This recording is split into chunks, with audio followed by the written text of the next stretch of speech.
Good morning everybody, Blake from Blake Williams Strength here again. It's another day, it's another episode. Today we are focusing on a squat. Why do we squat? So the squat is basically a building block for a strong body, alright? I definitely think each and every program should always include some sort of variation of a squat, whether it be body weight squat or a weighted squat. They're so versatile. But most importantly, great for your joints if done correctly. So why am I posting this video today? I wanted to let you know a little bit about my injuries, my background. As I mentioned before, I played a lot of rugby union. Unfortunately, the knees took a big wear and tear toll. I've had 2 knee reconstructions. Across both knees, I've actually had 4 operations, so including cartilage replacement, so forth. Tendon reattachments, ACLs, anterior cruciate ligament repair. So I've been through the wars. So I want to shed all of my experiences now, trying to build my legs up to make sure that you never go through what I've been through. So one of the main things that I see as a coach in the gym is poor squatting mechanics. So if we can fix these up, I think we're going to correct a lot more issues that we will see down the road as a result of poor squatting mechanics. One of the main things that I want to correct today is when we're squatting. I see a lot of people squat, but then they drive their knees. And here's a quick example of what I mean. So when they are in their squat position, they do their squat, but when they come up, their knees push in, then they push back out again. So we want to correct that. So reasons why we squat with our knees in is because we often have weak abduction muscles, okay, the abductors, so the ones that help drive, and the glute activity, so the glutes are the back of the legs. So how can we correct that? I want to give you one tip to walk away from today and build on to work on your squatting mechanics. So I would use a band, a relatively small band. I would cross it over, I would feed that in, put your legs inside of it. I'd bring it up just above your knees, okay, just above your knees, just around your bottom of your thigh. All right, I'd take your squat position, and then as I'd squat, I want to visualize trying to squeeze the band, squeeze the knees out, keep my glutes fired up, and I'd press up from there. So you can automatically feel it. You should be feeling your bum work, the inside thigh squeezing a little bit more. That's a great exercise there. So I definitely include that into your warm-ups. Or if you are starting to squat and you're new to squatting, keep the band on while you're doing all your movements. That way you can really feel those muscles working. So if you've got strong glutes, strong abduction muscles, you're most of the way there to perfecting your squat. Okay. So what are the correct mechanics for squatting? In my experience, with my injuries, I need to adopt a slightly wider base with my squat. My range of motion through my hips isn't as great as somebody else's. There'd be a lot of years where I played a lot of rugby, but not necessarily had the education to rehab myself, to always warm down properly, to stretch. So as a result, I'm catching up in my later years now to get more flexible, to gain better mechanics. So I've gone through all this so you don't have to, all right? So what's the best way to squat if you do have tight hips? Here's a good way of how. First things first. I would take your base wider. So this is your foot base. So I wouldn't necessarily squat with a narrow base right underneath my hips. I don't have the range of motion. Automatically you can see my knees want to push out. My toes are going straight, but my knees want to push out at the bottom. So nothing lines up. It's really bad. It's going to put a lot of rotation on my knees laterally that you don't want. Okay, it's really bad for your knees. If you're loading up your squat and you're lifting heavy weights, it's the worst thing that you could do for it because nothing's lining up. All right. So take your base a little bit wider. Maybe point your toes out a little bit too. If you find that your knees naturally push out when you squat, make sure your toes have got a bit angled to them. Maybe a maximum of about 30 degrees pointed out. Okay. This way, when you do go to squat, you push your knees out first, hips backwards, and it all lines up. So when you do drive, everything's lined up properly. All right. So have a little go at that. How wide should you go? As wide as you need to make sure that your chest stays nice and upright. Here's an example from the side. So I've got my base. My toes are pointed out.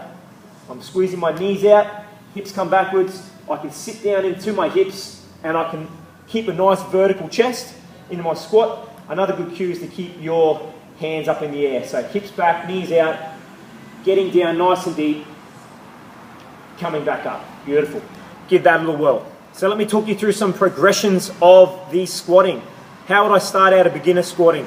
First things first, body weight. You only need to use your body weight to start out to make sure you create perfect movement patterns. Perfect movement patterns can then allow you to add more weight later on, and you won't have any problems whatsoever with your joints. So, first things first, air squat. Use the ball behind you, as you can see. It's a good target to make sure I get my hips all the way down as low as they can. Get your squat position, try and find that ball, touch the ball, come straight back up again. All right, I would work on doing lots of reps, getting that form, building that foundation. Second progression. If you're doing air squats, you're touching your ball, you can do more than 20 reps for 5 sets in a row, you're feeling really comfortable, I would progress. I would start to use a kettlebell and I'd add a bit of resistance that way. So kettlebell, it's a great way just to progress. Put the kettlebell in the front squat position, go for your squat, keep your chest upright, nice and high, come straight forward. Side on view, keep the kettlebell in close to your body. It allows an extra bit of weight there to keep your chest nice and upright as you sink in. And then drive up. Hips back, kettlebell, squeeze, drive up. Third progression that I'd take people through when they're squatting is a kettlebell back squat. Okay, kettlebell back squat. I'd pick up my kettlebell by the side of the kettlebell, bring it over the top, over the back, elbows nice and high, take my squat base all the way down, squat, all the way back up again. Side on, keeping your chest nice and high, squat back, squat up.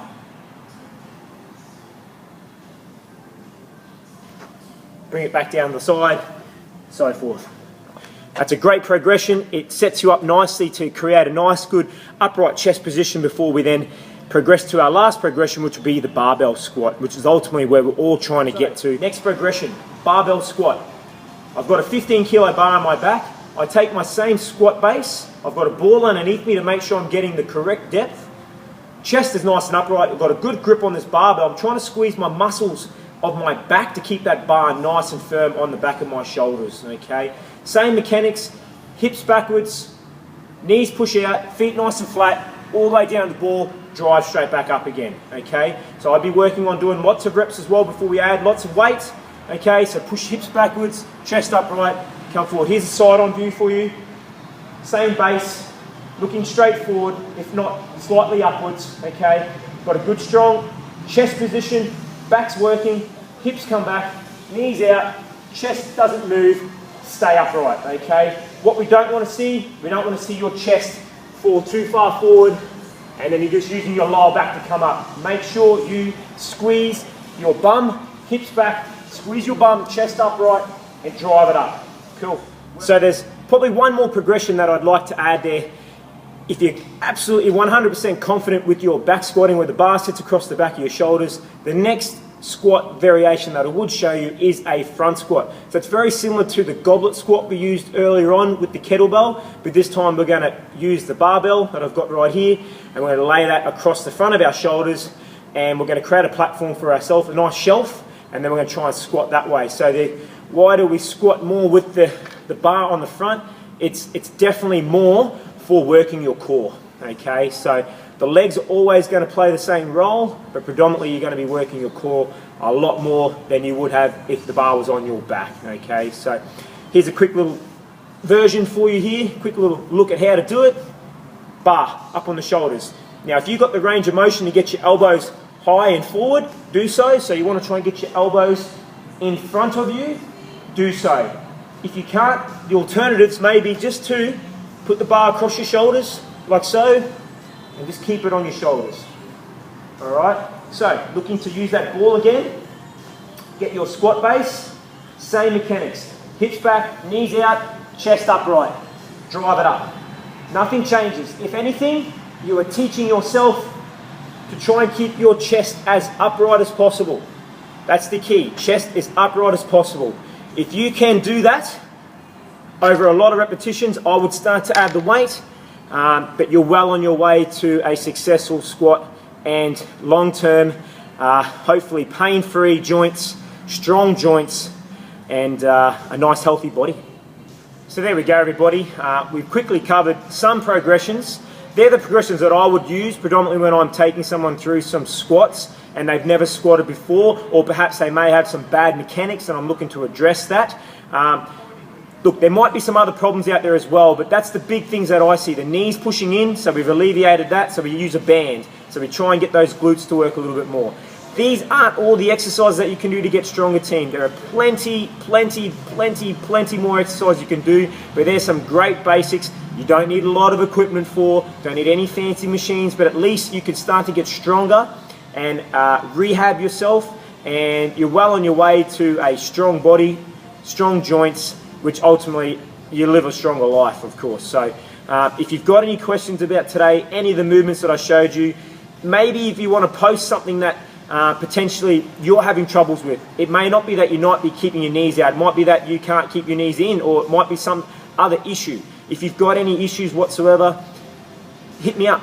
I'm happy to answer. If I can't answer them, I'll be completely honest. I'll be able to let you know. I won't be able to answer that for you. But I'm telling you from my own experience with my knees and my injuries that I haven't had any injuries in the gym that I coach at. I teach that method. Everybody's getting stronger. Numbers are going up. So something's got to be working. Maybe there's something in the water here. I don't know. But I definitely think it's probably the proof is in the pudding. Proof is in the coaching. I back myself 100% with those movements. So give them a go. Have fun. See you later.